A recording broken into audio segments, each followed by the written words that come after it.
Okay, so I'll try to focus more on the role of social entrepreneurship, or maybe the role of the academe in building social enterprises. Although I decided to, give you one case of a social enterprise that basically is into food security, not really food security, but ensuring that we have nutritious food on our table. So it's later on I'll be discussing on that. So the title of my presentation is the WHY and the how of social entrepreneurship or social entrepreneurship.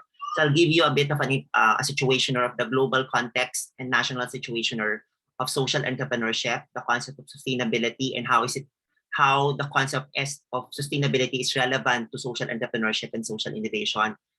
Some segments of social enterprises that I'd like to share with you, the UNSDG, plus of course some insights and conclusion. So on a global context, the 2020 GEM or Global Entrepreneurship Monitor has revealed that 40% of entrepreneurs in 35 of 50 countries agree or strongly agree that their main motivation to launch a business is to actually make a difference. Cliche as it may sound, but this is exactly this is consistent and very much aligned with the concept and purpose of social entrepreneurship. In business, we create business to be able to satisfy a need, a want, or to be able to tap on existing market demanding this type of products. But in social entrepreneurship, we are requested and we are encouraged to be mindful of the societal issues and social divides that are existing, and try to come up with innovative solutions to be able to address them. The United Nations SCAP has even identified social entrepreneurship as a strategy to localize SDG or to even fast track the localization of SDG. So that's how relevant SDG and social entrepreneurship, particularly in the development sector.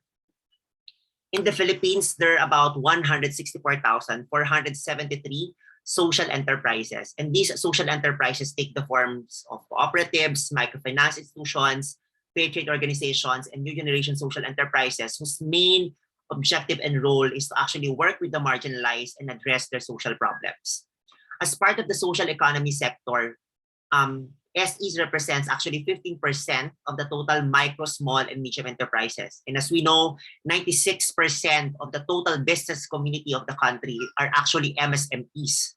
No? So that's how large MSMEs in the country is. No?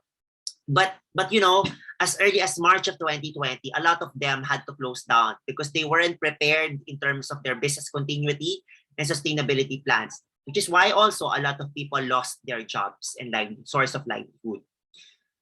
The good thing about MSME is the fact that this sector is the one that basically provides livelihood and employment to the most vulnerable sectors of society, including farmers and fisher folks. And it's very unfortunate that based on the data of the Philippine Statistical Authority, fisher folks and farmers are the poorest of the poor in the country. So can you just imagine the ones or the sectors that provide food on our table, the sector that would basically go out of their way as early as 3 a.m., 4 a.m., just to farm, just to prepare their harvest, and just to catch fish so that we will be able to have sustainable source of these food products in our market, are the ones who are poorest in the country. So that's a reality that you have to face and we have to remind ourselves about. And that particular figure or that particular fact is very much important in shaping our perspective in looking at food security in the country as a context. And maybe just to reiterate, and that's exactly the reason why I decided to put a picture of a farmer from Canva in this particular presentation, because I want us to be reminded of that very unfortunate reality that we face in the country. The United Nations SDG is very much consistent with the goals also of social entrepreneurship. In social entrepreneurship, we have what we call triple bottom lines: social, economic, and environmental. And these bottom lines are in fact the very foundation of SDG when it was developed and passed in 2015 as part of the global goals of the United Nations. And these 17 goals are actually divided into 5: people, prosperity, peace, partnership, and planet. People trying to highlight the importance of ensuring that poverty and hunger are actually ended in all of its form, to ensure that there's dignity and there's recognition of the rights of the people, particularly the ones who are marginalized. Second is prosperity, ensuring that the limited resources that we have are actually equitably distributed to all of the members of society. There is a huge difference between equality and equity. When we talk about equality, we only look at the number of the people on the table. Like if we have a pizza pie, then we just distribute that pizza pie equally to all of the members. But when we talk about equitable distribution, we look at their capacity, we look at their status, we look at the resources that are made available to them, we look at the opportunities that are accessible to them, in ensuring that these resources are provided to these people based on their requirement and based on their needs. Third is peace. I'm sure our concept of peace has something to do with the absence of war or absence of conflict. But when we talk about social entrepreneurship and our access to our food and the issue of food security, we are referring to, of course, particularly the access of these resources, no? That people fight because there's limited resources. People fight because there's not enough resources for them to actually access. And that's exactly what peace is trying to highlight here, in terms of fostering peaceful, just, and inclusive societies, ensuring that all of the members of the society, all of the members of the marginalized communities are given the right amount of access to the limited resources that we have. Fourth is partnership, that the SDG is not only the role of the government to promote or to integrate, that the SDG, when we talk about SDG, we're talking about our future. We're talking about ensuring that we have enough resources to prepare for our future, and that the way we utilize the resources we have right now won't affect the sustainability of resource for the future generation. And which leads me to the last and one of the most important goals, which is planet. Planet is very much highlighted in almost 5 of the SDGs out of the 17 goals. Why? Because all of the resources that we have are actually coming from the natural resource, from Mother Earth. And if we don't do that, if we don't protect our environment, our natural resource, that will have direct impact or implication also on food security, because our food are actually coming from our food resource is coming from the natural resource, from our environment. Which is why I want to highlight some points related to social entrepreneurship, that it's about recognizing opportunities. And when we talk about opportunities, we're not just referring to those opportunities that are made accessible and available to the rich and the upper class of society. We are referring to the distribution of these resources and provision of these opportunities to all of the people, because we all have equal rights to these resources. And when we talk about these, we need institutions and particular segments that will make sure that these people coming from the bottom of the pyramid are given access, particularly cooperatives. In a corporation format, your power and your authority over a company is based on the money that you put into the corporation, meaning your investment, the capital investment that you put in. But in cooperatives, in the cooperative model, they have equal ownership over the resource. They have equal voting power, and therefore they have equal accountability over the operation and the management of the cooperatives. Second is microfinance. In fact, the first ever social enterprise that was ever established globally by Muhammad Yunus, who is a Nobel Prize winner, is actually a microfinance. No?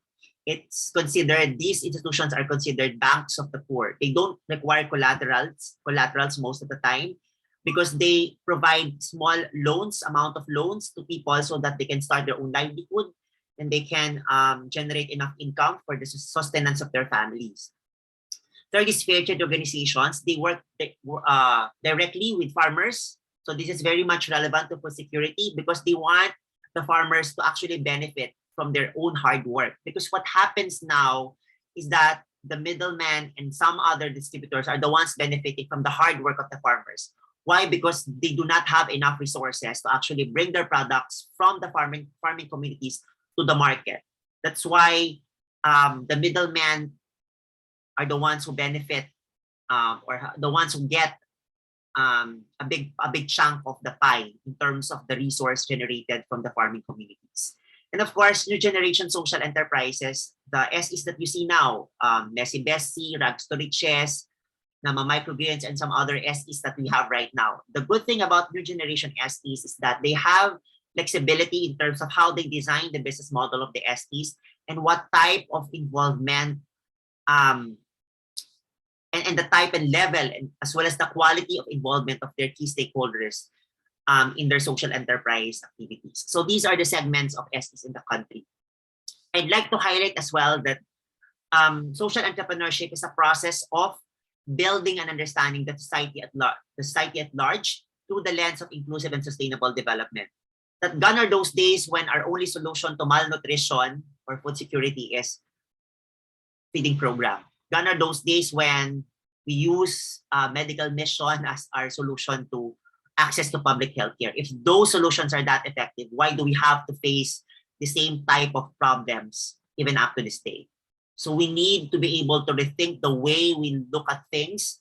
And the COVID pandemic has tested a lot of institutions and has made a lot of things even more complicated and complex. And we need to have that kind of mindset also to be able to respond to issues particularly related to food security, because that's our future. Now, the how, we need to use social realities, in this case, food security, as our perspective in the solution building process. We need to look at the designs of food chains, how these products or how the raw materials are actually processed from the point of origin to the point of destination, particularly the manufacturing facilities, and how much payment is given to the farmers and to all of the stakeholders in the supply chain who put in their hard work just to make sure that we have enough resources on our table.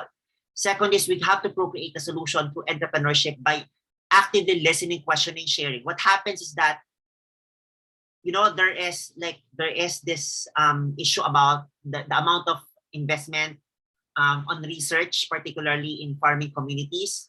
There's nothing wrong with that, but I think what's controversial in the aspect of research in that particular area is the fact that not all communities or not all key stakeholders are actually consulted in the process of designing all of this research. That's why when the research is completed, most of the insights or recommendations are not really aligned with the needs of the people who are in the communities, who are doing all of the groundwork. So there's nothing wrong with research in agriculture. In fact, we need that, but we need to be able to align all of this research based on the needs, or we need to design this research based on the needs of the farming communities. They shouldn't be left behind in terms of designing all of these, because at the end of the day, we do research to contribute to new knowledge and to contribute to society. So that's exactly why what we need to do. And third is build with social impact in mind. Use designs to build systems and solutions, particularly in agriculture. We have a lot of issues related to infrastructure. What's sad about the urban planning in the Philippines, that we follow the private sector. Government follows the development roadmap of the private sector. It should be the other way around. When we do urban planning, we need to be able to consult all of the stakeholders involved and affected by these development projects before we actually approve and before we actually provide financing and funding to all of these projects. Why? Because these infrastructures also affect lands, and when these infrastructures affect lands, most likely farming communities are converted to industrialized facilities. And the people who are mainly affected by these development are actually the people. The purpose of development is to benefit the people. And therefore, if we do development projects that basically affect the lives of many people, it defies the purpose. So we need to be very consultative with the type and quality of developments that we do, including farming communities. Next is it is about recognizing others, key stakeholders, and potential partners and collaborators. We have this type of messianic concept that, you know, when we go to communities, we expect them to just listen to what we have to say because we have access to all of this information in the academia and all of these researches that we've actually completed. But it should be the other way around. When we do engage stakeholders, we need to learn how to listen. We need to recognize that they know these problems better because they experience all of these societal issues every single day. So they are the experts in these problems, in responding to these social problems. I am not trying to romanticize the experience of the poor in terms of societal issues, but what I'm trying to say is I'd like their experiences and their insights to be further recognized and appreciated in the context of building an inclusive society, particularly in all of these areas that are very much crucial also in their survival. The process also challenges us to go beyond profit and create opportunities, food business included. Based on the research of the Institute of Social Entrepreneurship in Asia, the ones who survive the pandemic are the ones who are into food business and agriculture. That is a reality. And so there is so much potential in the food business, which leads me to the question of why are we having issues related to food security? If we have enough, if we do have if we have that kind of potential, and if we do have that kind of level and quality of involvement of our stakeholders on the food business, why do we have to face the same type of problem? The answer, I'm gonna leave that to you, but maybe in terms of like a key concept that that can help you in processing that question, it has something to do with who actually participates in the entire process, who's actually benefiting from the supply chain of the farmers, who's actually affected by the problems being imposed by the major brands or the major companies. So we need to rethink the way we look at food security because the problem is also us and the solution should come from us, and therefore the solution should come from us also. So it's a matter of our behavior towards the way we consume our food and the way we actually support the type of, or the companies that basically follow the standards in terms of sustainability and the proper use of the limited resources that we have. So we need to create opportunities that matter to all and that will be beneficial to everyone. And how do we balance that? Number one, by promoting inclusive participation. We need to listen. We need to involve the key stakeholders. Second is planet. We need to look at there's no planet B. We only have planet A. So let us not think about planet B because we only have planet A, and therefore we need to be able to responsibly use the limited resources that we have.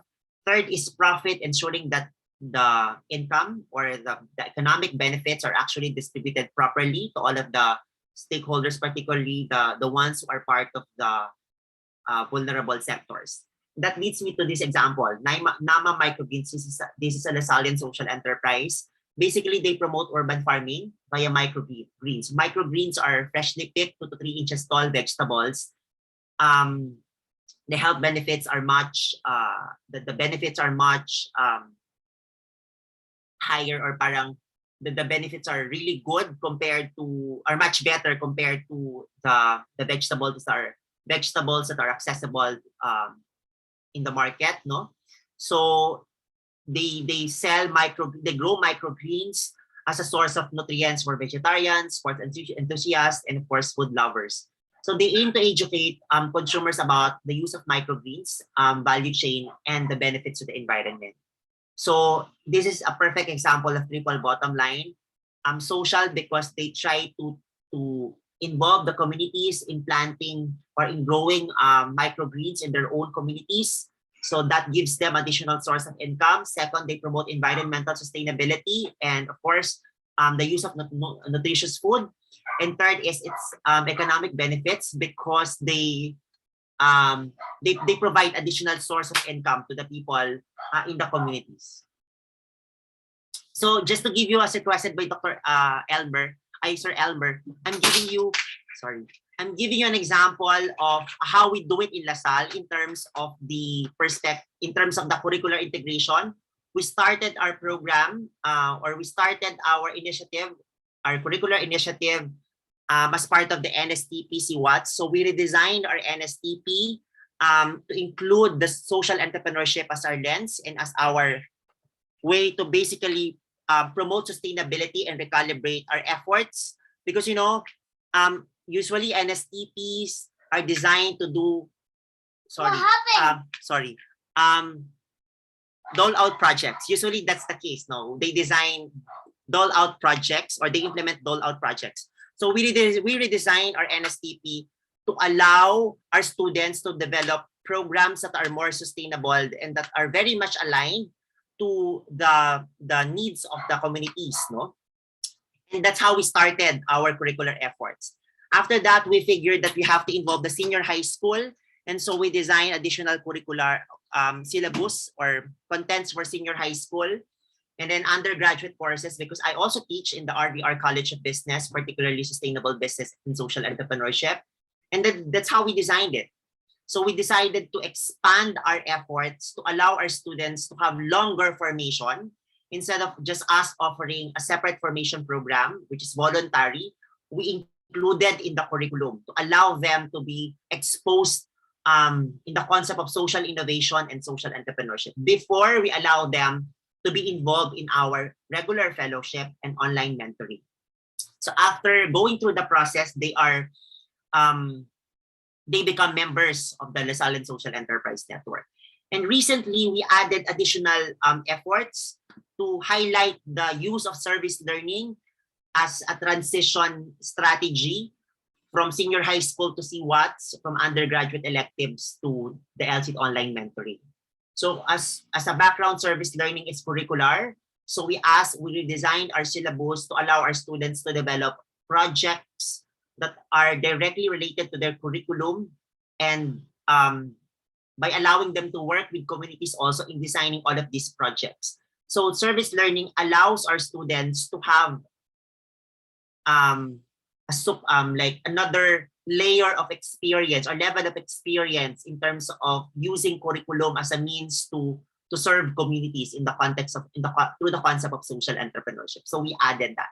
So basically, this is one of the many efforts of DLSU's Lasallian Social Enterprise for Economic Development Center in this field. Thank you very much.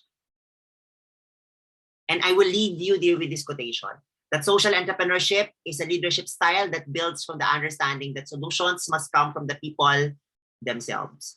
Thank you very much.